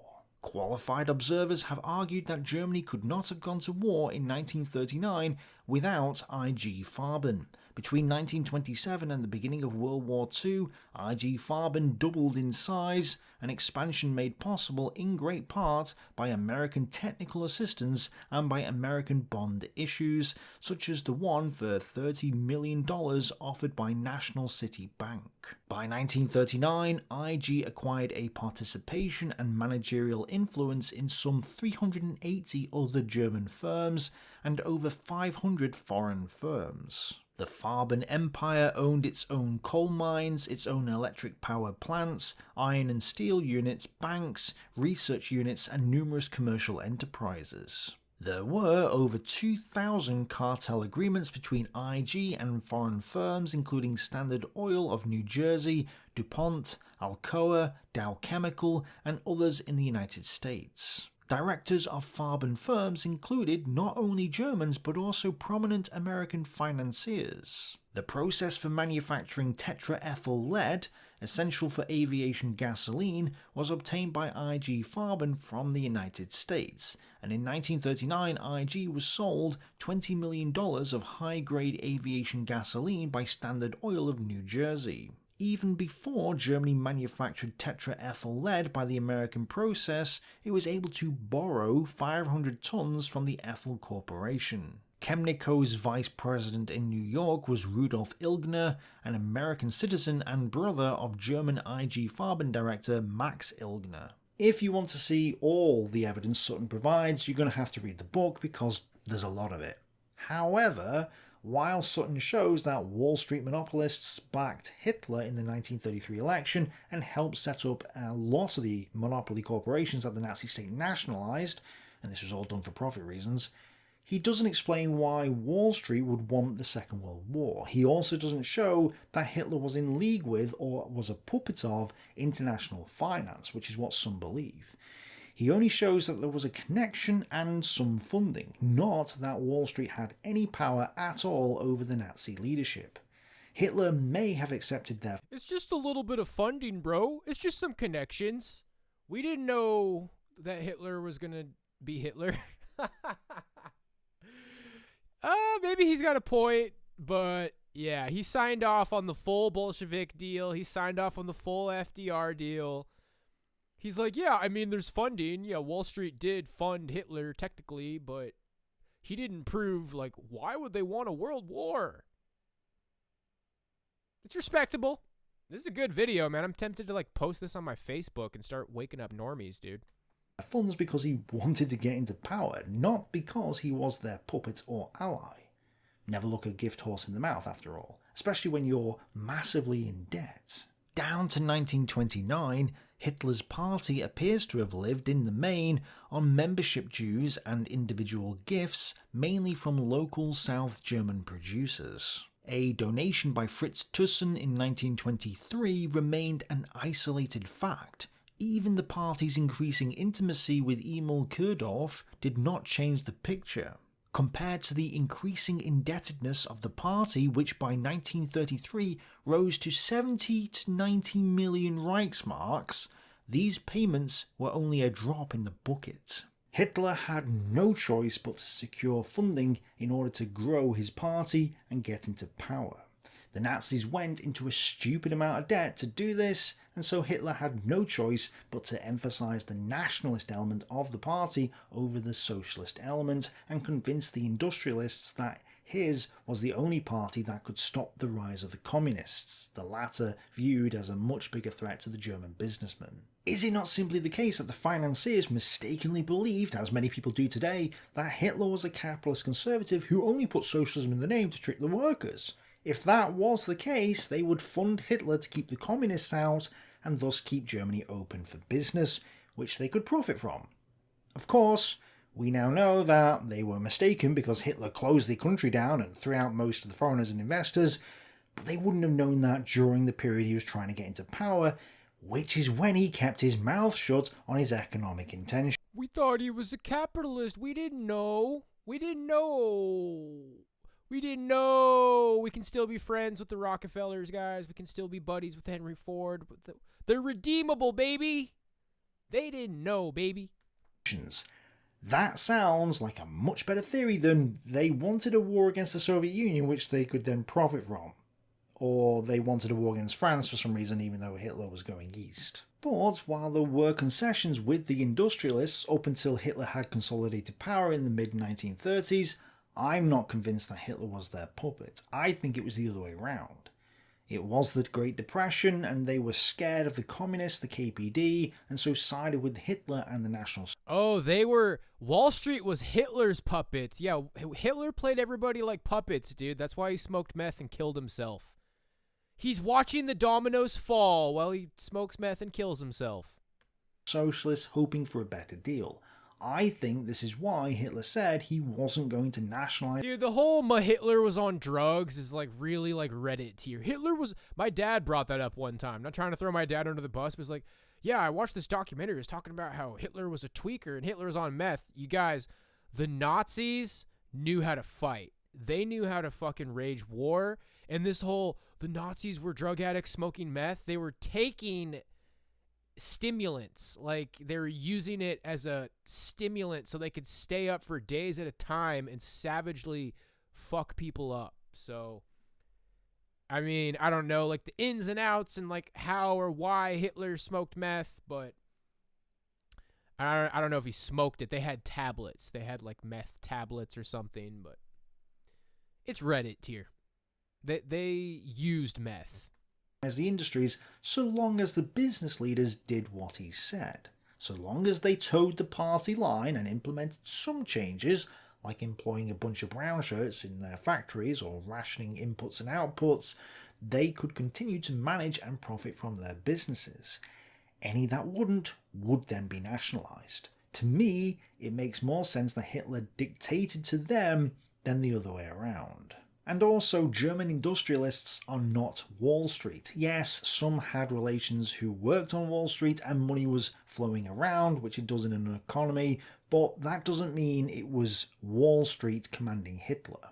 All Sutton has done is shown that there was a connection between American and German monopoly capitalists and a partial funding of the National Socialist Party at times, but nowhere near enough evidence to make a solid link. It doesn't prove that Hitler was a puppet of the international bankers. It doesn't prove that the American monopoly capitalists were pro-war. And it might suggest that, though. It might suggest that, and you're just thinking like a capitalist, like it doesn't make money. It wouldn't make money. Well, I'll tell you what, they sure make a lot of money off of the system that rose out of the ashes of World War II. But it could just be a power play. Like I always say, it's the wrecking ball that paved the way. I mean, we're going to the earlier stuff too. Albert Pike's 3 Great Wars, you know? It's yeah, this idea that like they were puppets of Hitler and Hitler's watching the dominoes fall and Hitler's no, man, there's the philosopher kings and international money finance represents those interests. The big mercantile capitalists. I'm still pretty convinced, brah. His explanation for their motivations is severely lacking. He's jumped to the conclusion that Wall Street was behind everything, even though the evidence of Wall Street's direct involvement in the National Socialist movement is, at best, remote. As far as I'm concerned, his books on the Bolshevik Revolution and FDR have more weight to them. The theory makes sense, and the evidence supports it, although there are problems with the theory, such as why the Soviets and Americans would be at each other's throats at times, not just publicly, but privately too. And there may not be enough evidence to confirm Sutton's theory, and Sutton himself admits that there's not enough evidence to convincingly conclude that his theory is true, but at least in regards to FDR and the Bolsheviks, it makes sense, and I could then say, yeah, more work needs to be done on the subject, but it makes sense. But his book on the funding of the Nazis doesn't really hold up. Yes, there's some evidence there, but the motivation behind it is lacking, and is contradicted by other factors. Worse, I think people are taking his work at face value and then jumping to ridiculous conclusions about Hitler being a puppet of the international bankers and things like that. I guess the goal is to prove that people wanted war. You're trying to prove that Wall Street wanted war. That would be the goal. Like, where is the evidence that this war was something that was created? But the money trail to the Bolsheviks, to FDR, and he does admit to an extent to the Nazis and Hitler, it does suggest that they were beefing everybody up for something. Well, Sorry, but the evidence presented doesn't support anything like that. I'll give but one example here. There was a guy recently from Russia saying that Churchill wanted to attack Stalin, not the other way around, which is precisely what I said in the video he was commenting on, so instead of telling me to learn other languages, this guy should learn how to open his ears. But he also said Churchill was already attacking Russia in the 1920s, even though Churchill wasn't in power in the 1920s. Well done. And British and American capitalists funded Hitler because they looked for someone in Germany who would attack the Soviet Union. Except, as this other commenter was correct to point out, that it was the same British and American capitalists who also funded the Soviet Union. So we can see that this Russian guy has jumped to false and contradictory conclusions based on ideas similar to what Sutton is talking about. People have also accused me in the past of not reading Sutton's books and therefore being blind to the real truth. In fact, I read Sutton's books on Hitler and the Russian Revolution a while ago. I only read the FDR one last week in preparation for this video, but I read the others way before this. People are saying that my analysis in recent videos are deficient because I just haven't realised it's the banking elite really pulling the strings. But I've now read the books, and I'm telling you, the one on Hitler, at least, doesn't support the conclusion. The Nazis might have got funding, but that doesn't mean the banking elite are pulling the strings. Roosevelt... They got funding, brah. Wall Street gave money to Hitler. And yeah, you have every right to say what you're saying. It's like, oh yeah, just because they funded Hitler doesn't mean that, well, you know, it's something. It's something, and you definitely have not proven that that's not why they funded Hitler, I guess. Like, just seems like a little bit of rhetoric on his part, just trying to emphasize that it's not deductively conclusive, and that's a fair point, but yeah, Wall Street funded Hitler. Is part of the elite, so fair enough regarding him. But apart from the Bolsheviks getting into power, and then some technological and resource trades, I'm not seeing how the banking elite are pulling the strings there either. And the thing is, I'm open and willing to this idea. I'm a free market guy. I don't like the central banks. I don't like the... And you don't really need to pull that many strings. It's a fire and you pour gasoline on it. You want the fire. The fire benefits your motives. Oh, look at that. There's a fire, a Bolshevik revolution. Let's pour gasoline on it. Money. And let's watch it go. Oh, look it. There's Hitler in his movement. It's a fire. We want that fire to grow. Let's pour gasoline on it. There it goes. They don't really have to do that much. So, meh. The corporations. I don't like FDR or Hitler or the commie-servatives. And yes, I did just say that.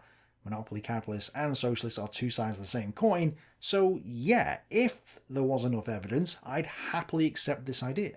But I don't think there's nearly enough evidence to conclude that every single major event in the past 100 years has been a result of a secret cabal of banking elite. Yes, I'm sure some of them have been, but not all. There's definitely not enough evidence. Not all bankers. Not all bankers. Regarding Hitler, and Wall Street might have helped the Bolsheviks get into power, but I'm skeptical that they were running the country as a captive colony. They might have been, but I'm not seeing enough evidence of that. Even still, this theory has some potential, and Sutton's books are certainly better than the ones saying that Hitler was a British agent. So I will keep an open mind. Maybe evidence can be presented that convinces me that this theory is true. And if anyone has any decent suggestions to, on books to follow up on, let me know, especially regarding Hitler, because that's the one bit that Sutton seems to fall flat on.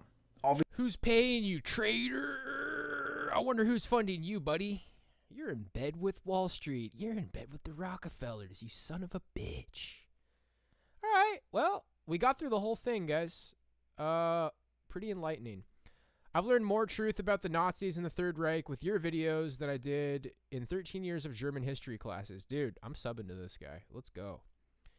Hitler spoke of the international conspiracy of capitalism, Bolshevism, and plutocracy, describing the Soviet Union as the right hand of this conspiracy in his speech amid fall blah in 1942. Let's see. Sutton correctly identifies many facts, but misappropriates them to generate an overarching narrative that is not externally valid and that doesn't encompass the whole. If you get rid of this overarching narrative, you can start talking about individuals who absolutely contributed to awful movements in the 20th century with monopolistic intentions, but there's too many flaws with the grander conspiracy theory. Correct. He's got some good material mixed up with a bunch of nonsense, not an argument. Would take a year or two to go through every claim of Sutton. Well, you better get fucking started, dude, if you're going to say it's a bunch of nonsense. You can make that generic statement about any historical explanation. Chad. Based Wade. You cannot.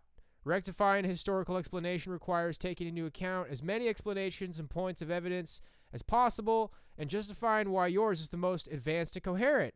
Maybe it's because the Rockefellers and JP Morgan are rich, powerful assholes and they want to rule the world.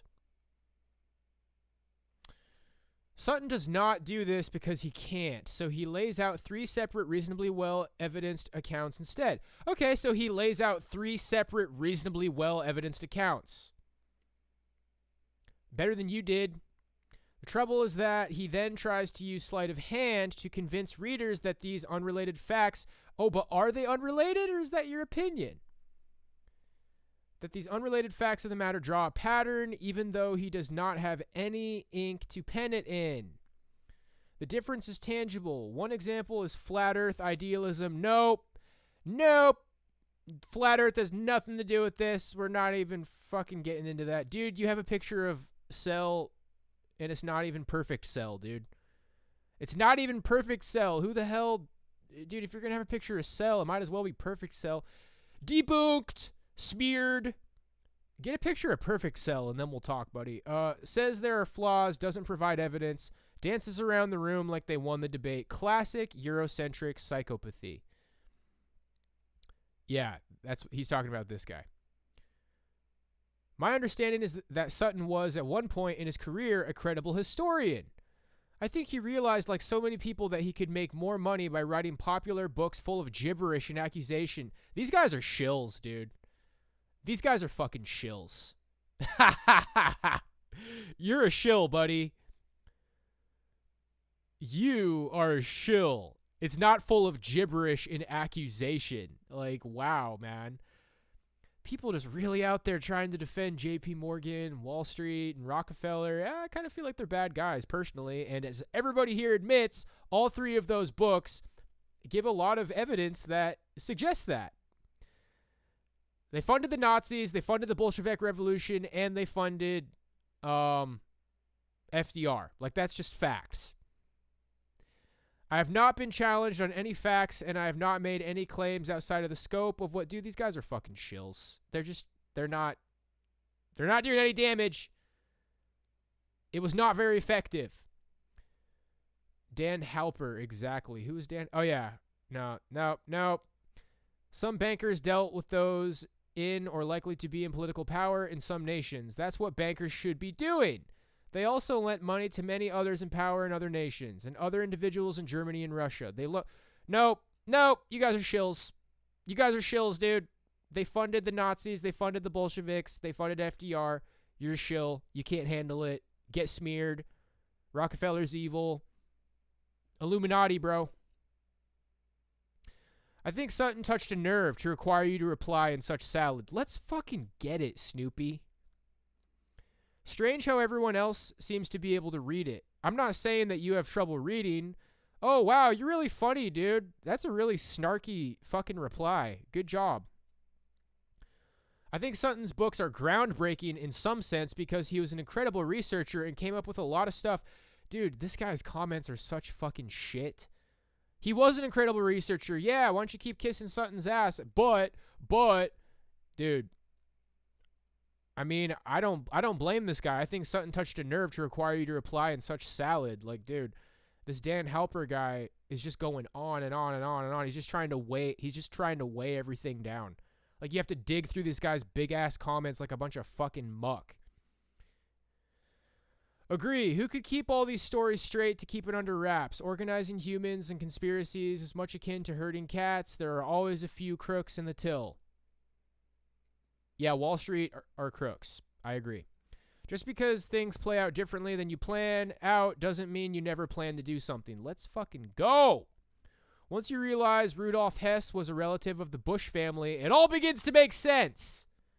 Huh? I need to check out if that's true. Yeah, check out if that's true, M. Man, you guys got fucking smeared and you don't even know it. Let's see what this guy says. It's pretty clear that Wall Street funded the Bolsheviks, but they never received whatever they were promised for this funding. Merchants think in terms of cutting deals with power, but power is adapt to tell the merchants to sod off when it comes time to pay. Merchants never rule, even if they get delusions about being in charge from time to time. Any power they gain is the scrapes tossed back at them from the actual people in power in return for merchants funding them and doing power's bidding. Ironically, Stalin had a better relationship with capitalists than Lenin did because he paid for American factories and engineers building his industrial base on a cash basis. No secret promises required. I have read all 3 of Sutton's books. Tick, you might want to read the book Wall Street and the Russian Revolution, 1905 to 1925 by Richard B. Spence. This book expands on Sutton's book, Wall Street and the Bolshevik Revolution. You and others on this site might find it interesting. It might be called The Secret History of the 20th Century. Cool. Well, that was very informative, you guys. This article looks like it's interesting. Let's try to, get through this. I might go to McDonald's tonight, dude. I don't know. We'll see. Wall Street was America's first foe in World War II. No, they were good. They just fund powerful people. That's what good bankers do, right, guys? Yeah, I mean, Wall Street funded the Nazis, but come on, dude. It's not like they knew. Can we be friends with Rockefeller, guys? All right. As World War II approached, the lesson of World War I for Americans was a frightening one. Despite 2.5 years of warning, the United States had entered the First World War unprepared. By 1918, the U.S. Field Army numbered 5 million men, but still relied on British and French allies for artillery and other equipment. The United States had started late, and it tried to bait its manufacturers into expanding plants with lucrative contracts. U.S. soldiers had to use British and French weapons. The United States of the late 1930s was now in the same situation. On the eve of Germany's invasion of Poland in 1939, 85% of U.S. factory machinery dated from the 1920s or earlier. Some predated the Civil War. After the invasion of Poland, Americans didn't necessarily want to intervene in Europe, but preparedness and support for military spending began to increase. U.S. President Franklin D. Roosevelt asked for larger Army and Navy budgets, but to build that larger Army and Navy, massive supplies of steel, aluminum, copper, and every other material would be necessary. The control of monopolists who wanted to restrict supplies of these metals would have to be broken. What Roosevelt called in 1932, the unofficial economic government of the United States had to be dismantled and replaced with democratic means of wielding power. The system that monopolists such as J. Pierpont Morgan and Andrew Mellon had put together did not just wield power over government, it was a government in and of itself. This government of the monopolists had 2 separate layers of power. There were individual monopolies. Mellon's aluminum giant Alcoa, for instance, was not only an aluminum producer, but the regulator of the aluminum trade itself. It controlled pricing, output, wages, and the buying of key inputs, such as electric power. As Morgan and then Mellon took a set of businesses and turned them into monopolies, power passed from the engineers, workers, and communities who created, invented, and produced to financiers, salesmen, and lawyers who controlled, restrained, and manipulated. The second layer was how these monopolies related to one another. An individual monopoly controlled just a single branch of trade. It became a political system when its power, the power of one boss, was combined with other monopolies, the power of many bosses. And this system of big business bosses monopolizing the key channels of trade and commerce still lived on Wall Street. Wall Street was where financiers moved resources around through lending or borrowing money and combined or split up companies. The task for the White House and the populace and Congress was to take this private government apart and construct a democratic one. That meant breaking up the industrial monopolies that ruled specific industries and replacing the rule of banks with competitive regulated markets, with protections for workers and producers. It meant recapturing the ability to print money and control the economy. It meant breaking apart and replacing Wall Street with public channels of financing, so that corporations were free from financial masters. This did not mean undermining business, but liberating it from monopoly and financial power. All right, guys, this is a pretty hefty article. I feel like we hit this subject pretty hard today. I'm going to go ahead and post the article in chat if y'all are interested. Let's go ahead and close this sucker out by learning about scholasticism just a little bit. Let's go.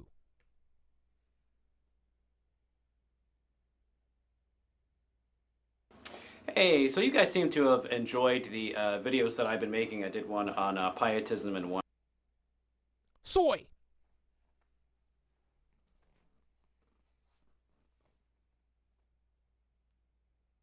Let's go! Let's soy it!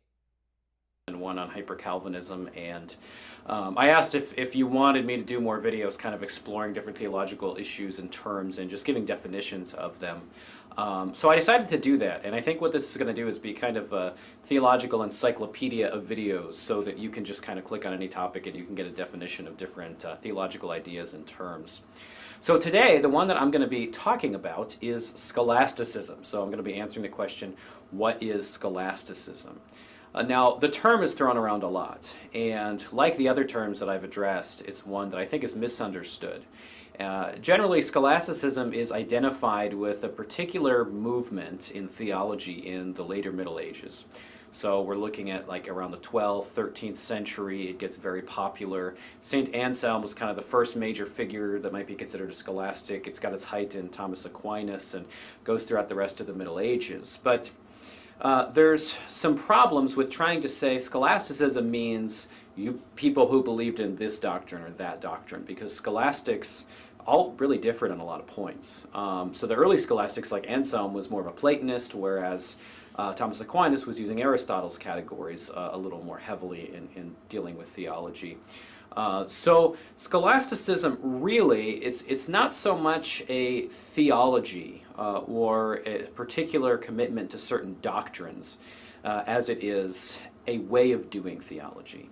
So scholasticism, at heart, it's a way of doing theology academically where you are systematizing theology in a very particular way. You're using the most precise theological formulations that you can, and throughout this formulation you're going to set up your thesis of what you're saying is true, and then you're going to place objections there as well and then counter those objections. So scholastic theology is theology that tends to be very academic, very, very precise in the way that it uses terms and in the way that it's engaging others. And it's also polemical in that it is responding to those who have objections to their particular theology.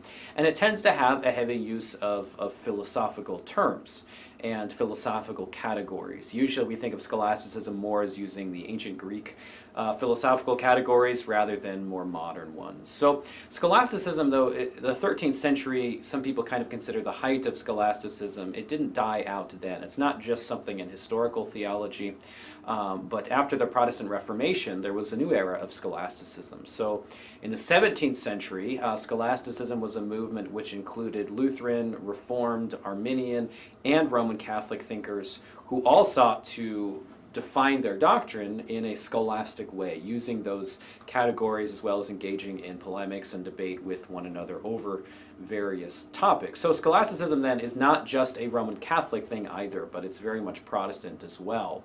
And this kind of happens anytime a movement starts, and you have to then begin to define your ideas, and define your ideas more specifically, than might have been done at first, let's say at the time of the Reformation itself. And scholasticism is alive and well today, just like it always was. There's a revival of scholastic theology within Roman Catholic theology. Edward Feser is one who's promoting scholasticism with the use of Thomas Aquinas's philosophy and some other ideas, but using these things critically in a way to engage modern questions. Within the Reformed community, there is a revival of scholasticism among some, and there's a republication of a lot of scholastic works. And within Lutheranism, the publication of the Theological Commonplaces by Johann Gerhard, is something that's been happening for quite a long time. And those volumes are kind of the standard of Lutheran scholasticism. And there are thinkers such as myself who think that a revival of scholasticism is a positive thing in the church today, and we're promoting it as a method that continues to the present day. So thanks so much for watching. If you appreciate this, like, subscribe, go check out the Patreon page. All right, not a bad little summary there. Thank you. Would you consider making a separate video for Lutheran scholasticism?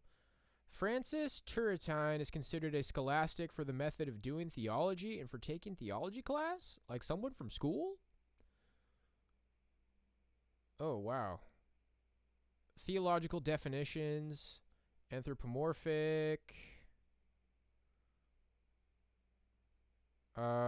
Interesting.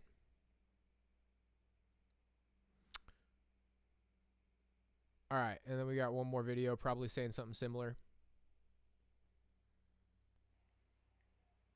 What is scholasticism?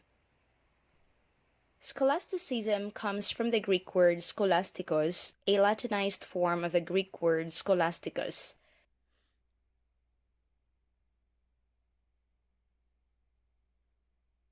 which literally means that which pertains to a school.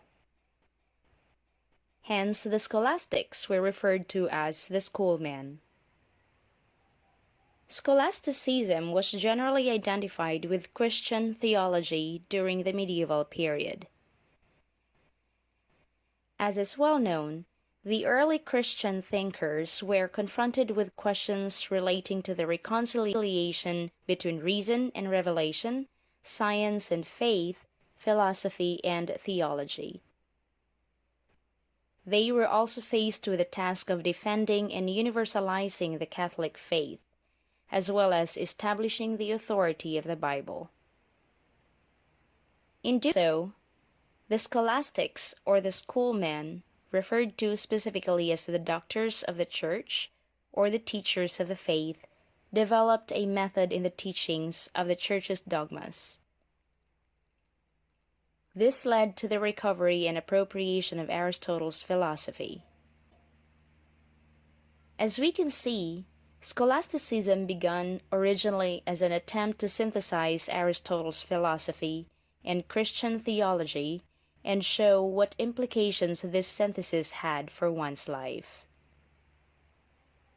Scholasticism, therefore, is not a philosophy nor a theology, but a tool and method for learning which emphasizes dialectic reasoning inspired by Aristotle. As we know, in Aristotle, dialectic reasoning involves the exchange of argument and counter-argument in the pursuit of a conclusion, which eventually leads to a resolution of a problem or contradiction. The scholastic method involves a thorough and critical reading of a book by a renowned scholar or author, referencing any other related documents and commentaries on it, and noting down any disagreements and points of contention. The two sides of the argument would then be synthesized using logical analysis. As we can see, the scholastic method is very academic, and the scholastics were very precise in the employment of this method. Saint Anselm of Canterbury was considered by many as the founder of scholasticism. But it was Peter Abelard and later on Saint Thomas Aquinas, the most famous of all the scholastics, who had conscientiously applied the scholastics method in teaching the Christian faith. What is Let's go! Woo! That was a healthy show today, my friends. I think we learned a lot. I appreciated that guy's perspective on Anthony C. Sutton. The thing is, guys, the Anthony C. Sutton books help along other lines of research and thinking. I mean, my entire worldview doesn't just rest on the shoulders of Anthony C. Sutton. He's a big part of it. You take Carol Quigley's research in the Anglo establishment. I mean, that's outlining a lot of stuff leading up to the world wars, like the Round Table, the Kindergarten, Time Magazine, Milner Group, Cliveden Set, Cecil Block. So there's a lot of things that point toward world power, cabal rule, and global conspiracy. So I'll just end by saying that. Thank you, JD. I appreciate it. Whew, I'm pretty winded after that today. No podcast on the weekend, guys. I'm gonna really want to do some thinking tonight about how I want to do things this weekend. I have to make sure if we do chill streams that I just kind of set a strong pace, man. I don't want to complain, or I don't want to vent or complain, or I don't want to talk about black pill and never forever alone crap. Screw all that stuff, guys. Screw all that stuff. We're here to learn. We're here to take on the world. My take on it is a lot of women are material, and they like guys with big cars. Big cars. They like guys with big cars. They like guys with a lot of money who work hard on their image and who go to clubs and try to show off and spend their money and look cool. And we're intellectuals here, guys, and I feel like we're living in a time where, maybe women aren't so crazy about intellectuals unless you're 6'4" and rich. And so, I mean, that kind of sounds like a black-pilled rant right there, but it's whatever, dude. Let's focus on the positive. Let's be constructive. Let's flippin' go. We're staying positive. So if I do stream tomorrow and Sunday, I'm going to figure out a way to keep it positive. God bless you guys. Let's get it. All right. I'll probably see you guys this weekend, and next podcast on Monday.